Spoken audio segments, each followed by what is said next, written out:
오늘 우리가 읽은 말씀은 사도 바울이 쓴 편지입니다. 성령의 감동 가운데에 쓰여진 성경이죠. 바로 데살로니가 교회 성도들에게 쓴 편지입니다. 그리고 그 가운데에서 가장 처음 부분을 우리가 보게 되는 것이죠. 데살로니가전서 가장 첫 장이기 때문에 1장이기 때문에 먼저 이 데살로니가 전서가 쓰여진 배경에 대해서 우리가 살펴보는 것이 좋을 것 같습니다. 우리가 잘 알고 있듯이 사도 바울은 광범위한 지역을 돌아다니면서 선교 여행을 했습니다. 그렇게 복음을 전했는데 그러는 가운데 이제 빌립보에 이르게 되죠. 그리고 그 다음으로 데살로니가라는 지역으로 이동을 하게 됩니다. 그러면 그렇게 이동한 곳에서 사역이 잘 되면은 정말로 좋을 텐데 많은 이들이 반감 없이 대적함 없이 복음을 듣고 믿음으로 반응한다면 참 좋을 텐데 안타깝게도 그곳에서의 사역이 그렇게 쉽지가 않았습니다. 왜냐하면은 그 지역에 살고 있는 유대인들이 사도 바울이 전하는 복음에 너무나도 적대적이었기 때문에 그렇습니다. 이 유대인들이 사도 바울이 전하는 그 복음이 너무나도 듣기가 싫은 겁니다. 아무리 들어도 귀에 담을 수 없는 너무나도 듣기 싫은 말씀으로 듣게 되는 거죠. 그런데 그럼에도 불구하고 바울이 계속해서 복음을 전합니다. 그렇게 한 주, 두 주, 한 달이나 됐을까 하는 그 짧은 기간 동안에 복음을 열심으로 그럼에도 불구하고 전하죠. 그리고 결국 그 복음을 들은 몇몇의 이방인들이 마음을 열고 예수님을 믿게 됩니다. 그런데 이 유대인들의 극심한 핍박이 계속되다 보니까 사도 바울이 잠시 지역을 옮기게 되는데 베레아로 옮기게 됩니다. 그런데 이 데살로니가 유대인들이 거기까지도 쫓아와서 이 사도 바울을 괴롭힙니다. 그래서 바울이 또 그곳에 계속해서 머물러 있지 못하고 아덴 또 나중에는 고린도까지 이동을 해서 사역을 이어가게 되죠. 그런데 그렇게 데살로니가를 떠나고 나니까 이 데살로니가 교회 성도들이 너무나 걱정이 되는 겁니다. 그렇지 않겠습니까? 복음을 전한 게 그렇게 오래되지 않은 상황 속에서 데살로니가를 떠났기 때문에 이 사도 바울 입장에서는 이 성도들이 마음에 계속해서 떠오르는 거죠. 계속해서 떠오르고 마음에 쓰이고 또 마음이 쓰이고 아마도 이 사도 바울은 그 어떤 교회들보다도 이 데살로니가 교회가 그 성도들이 마음에 크게 쓰였을 겁니다. 상황이 또 그러하니까 데살로니가 교회는 말 그대로 신생교회인 거죠. 생긴 지 얼마 안 된 교회였기 때문에 그렇습니다. 정확히 말해서 믿음을 갖게 된 지 얼마 되지 않은 사람들끼리 모여서 이룬 그런 교회였던 거죠. 그러니까 이 사도 바울이 얼마나 걱정이 됐겠습니까? 얼마나 마음이 쓰였겠습니까? 분명 그 지역 유대인들이 엄청나게 핍박을 할 텐데 이 성도들이 믿음 생활을 정말로 잘하고 있을까? 내가 일러준 대로 하나님의 말씀을 따라서 정말로 잘 성장할 수 있을까? 건강하게 믿음의 생활을 이어갈 수 있을까? 아마도 바울이 좀 오랜 시간 또 몇 년에 걸쳐서 기도와 말씀으로 잘 양육하고 이곳을 떠났었다면 그렇게까지 걱정은 안 됐었겠죠. 그래서 사실 사도 바울이 여러 번 이 데살로니가로 돌아가려고 합니다. 그러나 성경의 말씀대로 사탄이 방해하는 까닭에 결국 가지를 못합니다. 그래서 결국 자기가 아끼는 디모데를 데살로니가 교회로 또 보내게 되죠. 그리고 나중에는 이 디모데를 통해서 데살로니가 교회 소식을 듣습니다. 그러면 과연 어떠한 소식이 왔을까?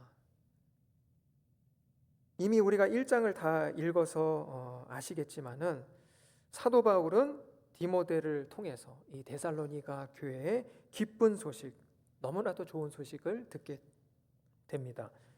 분명 극심한 핍박도 있었고 교인들은 이제 예수님을 믿은 지 얼마 되지 않은 그런 초신자들이었음에도 불구하고 정말 본이 되는 믿음으로 무럭무럭 잘 자라고 있었던 거죠. 그래서 오늘 본문 6절 그리고 7절을 보게 되면은 이렇게 말씀하고 있습니다. 또 너희는 많은 환난 가운데에서 성령의 기쁨으로 말씀을 받아 우리와 주를 본받은 자가 되었으니 그러므로 너희가 마게도냐와 아가야에 있는 모든 믿는 자의 본이 되었느니라. 주의 말씀이 너희에게로부터 마게도냐와 아가야에만 들릴 뿐 아니라 하나님을 향하는 너희 믿음의 소문이 각처에 퍼졌으므로 우리는 아무 말도 할 것이 없노라. 너희 믿음에 대해서 내가 듣게 됐는데 너희의 소문이 자자하더라 라는 겁니다. 마게도냐와 아가야에만 그런 것이 아니라 그 소문이 각처에 퍼졌으니 우리가 더 할 말이 뭐가 있겠느냐라는 것이죠. 너무나도 대단하다는 겁니다. 잘하고 있다는 거예요. 너무나 기쁘고 하나님께 감사하다라고 고백하고 있는 겁니다. 이러한 기쁨을 오늘 우리도 알고 있는지 생각해 보기를 원합니다. 이것이 주님이 주신 선교의 기쁨이라는 거죠. 주님이 우리에게 주시는 전도의 기쁨이라는 겁니다. 하나님께서 하나님만 누리시는 것이 아니라 우리에게도 누리는 그 큰 기쁨을 선물로 주신다라는 것입니다. 사실 나는 그렇게까지 큰 기대를 하지 않고 전도를 했어요. 그런데 나중에 내가 전도한 이 사람이, 이 이웃이, 그 가게 주인된 그 아저씨가, 그 아주머니가 나중에는 집사가 되고 권사가 되고 장로가 되는 거예요. 심지어는 나중에 나보다도 더 예쁘게 믿음 생활을 하게 되는 거죠. 아마도 사도 바울이 지금 살아있다고 한다면은 오늘 말씀을 우리가 읽어볼 때에 분명 이렇게 말하지 않을까 생각합니다. 나는 여러분들도 이 기쁨을 알게 됐으면 좋겠습니다.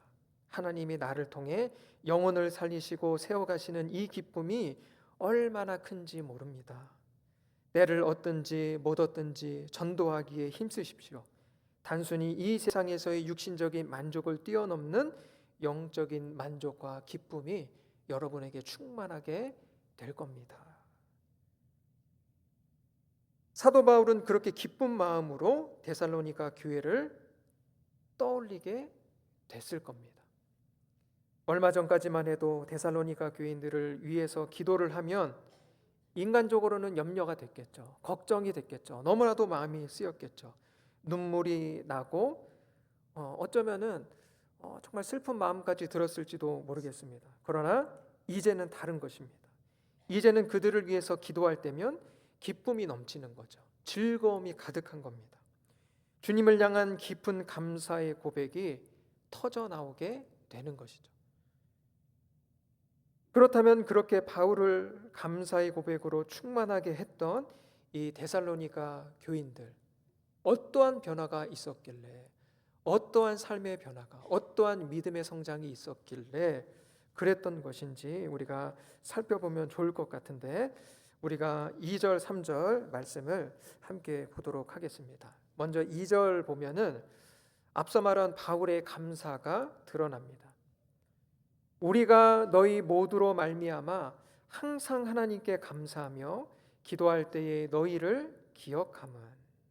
그리고 이어서 3절에 보면은 데살로니가 교인들의 믿음의 모습이 나오고 있습니다.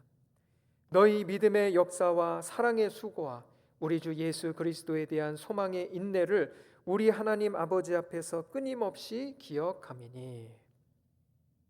여기 3절을 보니까 먼저 믿음의 역사를 이야기합니다. 쉽게 말해서 믿음의 역사, 믿음으로 인한 역사인 거죠. 그러니까 믿음에서 비롯되는 행동, 행위들이 바깥으로, 외적으로 표출됐다는 이야기입니다. 단순히 내적인 믿음으로 머물기만 한 것이 아니라 그들이 믿는 대로 행했다라는 것이죠.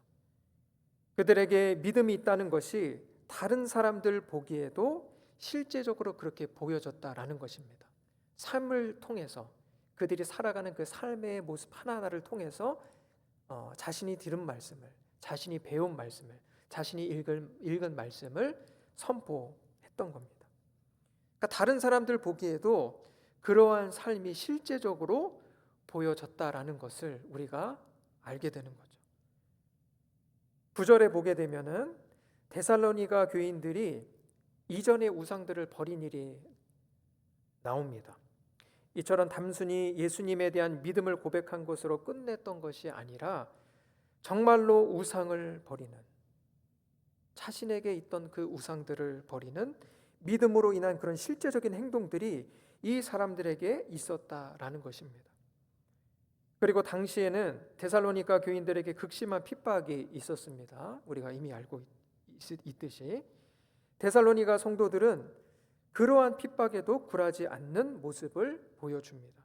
그럼에도 불구하고 끝까지 믿음을 지키는 위대한 신앙의 모습이, 그러한 삶의 고백들이 이들에게 있었다라는 거죠. 정말로 끊임없는 믿음의 역사가 성도들의 삶 속에 계속해서 이어졌던 것입니다. 그들의 믿음은 단순히 귀로만 듣고 끝나는 믿음이 아니었습니다. 그들의 믿음은 단순히 입을 통해 나오는 고백을 넘어서는 믿음의 역사였던 것입니다. 그리고 데살로니가 교인들의 두 번째 변화도 우리가 볼 수 있는데 3절을 계속해서 보면은 사랑의 수고에 대해서 말씀합니다. 사랑의 수고. 우리가 앞서 나눈 믿음의 역사의 연장선이라고 할 수 있겠죠. 성도들이 사랑하는 일에 수고를 아끼지 않았다라는 겁니다. 사실 사랑하는 일은 수고를 필요로 하는 일이죠. 생각해보면 그렇죠. 많은 수고가 있어야 합니다. 정말로 수고스러운 일이라고 할 수가 있는 거죠. 왜냐하면 사랑은 의지가 필요한 일이기 때문에 그렇습니다. 절대로 죄인된 우리에게, 여전히 죄성을 가지고 있는 우리에게 자연스러운 일이 아니라는 것이죠. 그래서 성경을 보면 어떻습니까? 우리를 향해서 계속해서 사랑하라고 주님은 명령하고 계십니다. 사랑하라, 서로 사랑하라, 내 이웃을 내 자신을 사랑함 같이 사랑하라. 구약과 신약 전체에 걸쳐서 끊임없이 우리에게 말씀하시는 말씀입니다. 그만큼 사랑이라는 것은 예수님을 믿는 우리들에게조차 그렇게 쉬운 일이 아니라는 것입니다. 분명히 의지가 필요한, 수고가 필요한, 순종이 필요한 일이라는 것입니다. 그런데 이 데살로니가 성도들은 그러한 사랑의 수고를 그들의 신앙의 여정 속에서 끊임없이 이어갔던 거죠.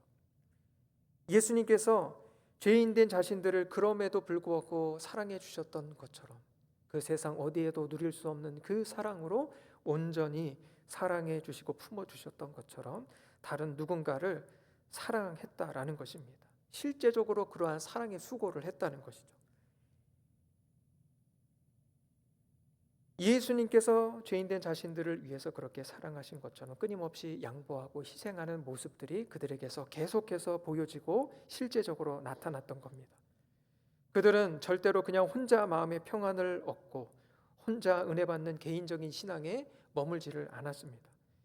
예수 그리스도로 인한 마음의 평안을 얻을 때마다, 성령이 주시는 그 놀라운 은혜를 누릴 때마다 그 받은 모든 평안과 기쁨과 은혜를 다른 사람들에게, 다른 이웃들에게 사랑의 섬김으로 흘려보내고 또 전하여 줬던 것입니다. 이제 데살로니가 성도들이 보였던 세 번째 변화의 모습을 또 보면은 3절에 소망의 인내를 말씀합니다. 우리가 이미 알고 있듯이 이들에게는 많은 고난과 핍박이 있었습니다. 예수 그리스도를 믿는 그 믿음을 지켜내는 일 가운데에는 그러한 핍박이 있었는데 예수님을 믿는 것 때문에, 그리스도인 된 것 때문에 그 핍박이 있었음에도 불구하고 어떠한 변화의 모습을 보이느냐? 이들에게는 믿음을 가진 자로서 소망이 있었습니다. 아무리 힘들고 어렵더라도, 심지어 죽음이 자신들 앞에 다가올지라도 그 고난과 죽음에 파묻혀버리는 것이 아니라 영원한 생명, 영원한 하나님의 나라에 들어가게 될 것을 누구보다도 분명히 알고 있었습니다. 이들에게 있어서 영원한 생명이라는 것은 허상이 아닌 실제였습니다. 이들에게 있어서 영원한 하나님의 나라라는 것은 이들이 살게 될 나라, 그리고 예수 그리스도와의 동행 속에 이미 살고 있는 실제였던 것입니다. 바로 그 믿음의 소망이 그 모든 고난과 어려움을 인내하며 승리하게 했던 것입니다. 그래서 여기서 우리가 기억해야 할 것은 이러한 데살로니가 교회 성도들의 믿음은 수많은 어려움 속에 엉켜 살아가게 되는 오늘날 우리들에게도 동일하게 필요한 믿음이라고 할 수 있습니다. 우리가 이 땅에서의 삶이 다가 아니라 영원한 생명이 주어져 있다는 것을 알게 되면 이 땅에서의 어려움이 갑자기 작게 느껴지는 것이죠.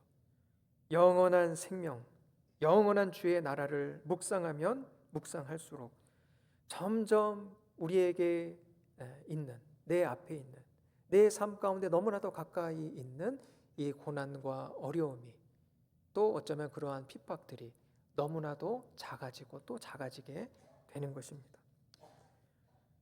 물론 여전히 삶의 고민과 어려움의 무게는 느껴지죠.